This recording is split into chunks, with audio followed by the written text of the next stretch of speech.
শনিবাৰ আৰু দেওবাৰে স্কুল কলেজ অফিচ আদিৰ দৰে হস্পিটালো বন্ধ থাকে নেকি? মই এটা দৃশ্য দেখুৱাইছোঁ, দৃশ্যটো আপোনালোকে ভালদৰে মন কৰক। এয়া হৈছে ৰবিবাৰৰ দৃশ্য। অসমৰ আগশাৰীৰ এখন চৰকাৰী চিকিৎসালয়ৰ দৃশ্য এয়া। আপোনালোকে দেখিবলৈ পাইছে যে প্ৰতিটো দৰজাত তলা লগোৱা আছে। প্ৰশ্ন এটা হয় যে স্কুল কলেজ চৰকাৰী অফিচৰ দৰেও দেওবাৰ আৰু শনিবাৰে চিকিৎসালয়ো বন্ধ থাকে নেকি? হস্পিটেল এখনত এডমিট হৈ থকা ৰোগী এজনে যদি চিকিৎসক বিচাৰিব লগা হয়, তেতিয়াহ'লে আপুনি শনিবাৰ আৰু দেওবাৰে চিকিৎসকজনক বিচাৰি নাপাব।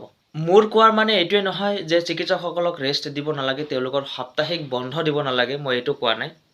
মই এইটো ক'ব বিচাৰিছোঁ যে ডক্টৰৰ অভাৱ নথকা এখন ৰাজ্যত বা এখন চিকিৎসালয়ত দেওবাৰৰ দিনা কিয় সীমিত সংখ্যকহে ডক্টৰক ডিউটিত নিয়োজিত কৰা হয়? মানুহ এজনৰ কেতিয়া সমস্যা আহি যায় কোনো ক'ব নোৱাৰে।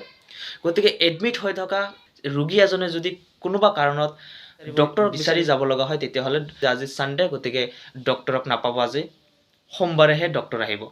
তাৰ মানে কি, যদি শনিবাৰে যদি আপোনাৰ কিবা প্ৰব্লেম হৈছে, আপুনি শনিবাৰ আৰু ৰবিবাৰ 2 দিন আপুনি অপেক্ষা কৰিব লাগিব। তাৰপিছত সোমবাৰে আপুনি ডক্টৰ আহিব।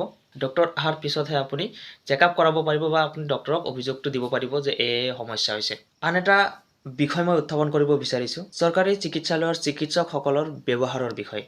তেওঁলোকৰ ব্যৱহাৰ ইমানেই নিম্নমানৰ, সিহঁতে অধ্যয়ন কৰা সময়ত তেওঁলোক মানৱীয়তাৰ যিটো অধ্যায় সেইটো পাহৰি যায়। ৰোগীৰ আত্মীয়সকলৰ লগত কি ধৰণৰ ব্যৱহাৰ কৰিব লাগে ডক্টৰবিলাকে নাজানে, একাংশ ডক্টৰবিলাকে নাজানে, আৰু তেওঁলোকে সেই আত্মীয়ৰ লগত আক্ৰোশমূলক ব্যৱহাৰ কৰে। কেৱল এইটো চৰকাৰী চিকিৎসকৰ ক্ষেত্ৰতহে এইটো দেখা পোৱা যায়। একাংশ চৰকাৰী চিকিৎসকৰ এনে ব্যৱহাৰে কিন্তু চিন্তাত পেলায় সেই ৰোগীৰ আত্মীয়বিলাকক। কাৰণ হস্পিটেলত যেতিয়া ৰোগী এজন যায়, তেতিয়া কিন্তু তাতে কোনো মানুহ ফূৰ্তিত নাথাকে বা আনন্দত কোনো নিজা ইচ্ছামতে গৈ তাতে ভৰ্তি নহয়।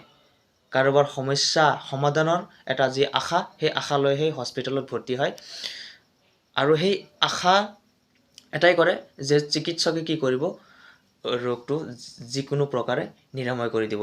কিন্তু তেনেকুৱা এটা অৱস্থাত চিকিৎসকৰ যি ধৰণৰ মন্তব্য, চিকিৎসকৰ যি ধৰণৰ ব্যৱহাৰ, সেই ব্যৱহাৰটো কিন্তু কোনো কাৰণতে গ্ৰহণযোগ্য নহয়। এইটো মই আন্দাজতে কোৱা নাই, মোৰ অভিজ্ঞতাত মই কৈছোঁ।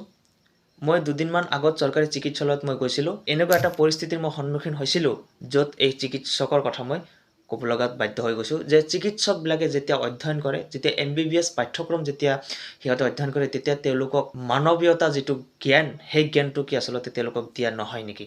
আৰু যদি দিয়া নহয়, তেতিয়াহ'লে মই ক'ম যে তেওঁলোকক মানৱীয়তাৰ জ্ঞানটো পঢ়ুৱাওক। চৰকাৰী চিকিৎসালয়ৰ ডক্টৰবিলাকৰ যি ধৰণৰ ব্যৱহাৰ, সেই ব্যৱহাৰটো আচলতে সাধাৰণ মানুহৰ কাৰণে কিন্তু গ্ৰহণযোগ্য নহয়। চৰকাৰী হস্পিটেলত কিন্তু সাধাৰণ মানুহেই বেছিভাগ এডমিট হয়। চিকিৎসকৰ ওপৰতে বিশ্বাস সম্পূৰ্ণ থাকে যে এইজন চিকিৎসকে কি কৰিব, ৰোগটো নিৰাময় কৰি দিব। কিন্তু চিকিৎসকৰ যি ধৰণৰ ব্যৱহাৰ, চিকিৎসক আৰু বিশেষকৈ নাৰ্ছবিলাকৰ কথা কৈছোঁ, নাৰ্ছ আৰু চিকিৎসকৰ যি ধৰণৰ ব্যৱহাৰ কৰে, সেই ব্যৱহাৰটো কোনো পধ্যেই কিন্তু গ্ৰহণযোগ্য নহয়। এয়া কেৱল চৰকাৰী হস্পিটেলতে প্ৰযোজ্য। সেই একেইজন চিকিৎসক যদি প্ৰাইভেট হস্পিটেলত যায়, তেতিয়া কিন্তু ৰোগীৰ আত্মীয়ৰ লগত তেনেকুৱা ধৰণৰ কোনো বেয়া ব্যৱহাৰ নকৰে। কাৰণটো কি? চৰকাৰৰ ফালৰ পৰা দৰমহা লৈ মোটা অংকৰ দৰমহা পাই সাধাৰণ মানুহৰ লগত যি ধৰণৰ ব্যৱহাৰ কৰে, এয়া কি ধৰণৰ পৰ্যায়? প্ৰাইভেট হস্পিটেলত আপোনালোকে বেলেগ এটা ব্যৱহাৰ কৰিব, চৰকাৰী হস্পিটেলত আপোনালোকে বেলেগ এটা ব্যৱহাৰ কৰিব, এয়া কিন্তু হ'ব নোৱাৰে।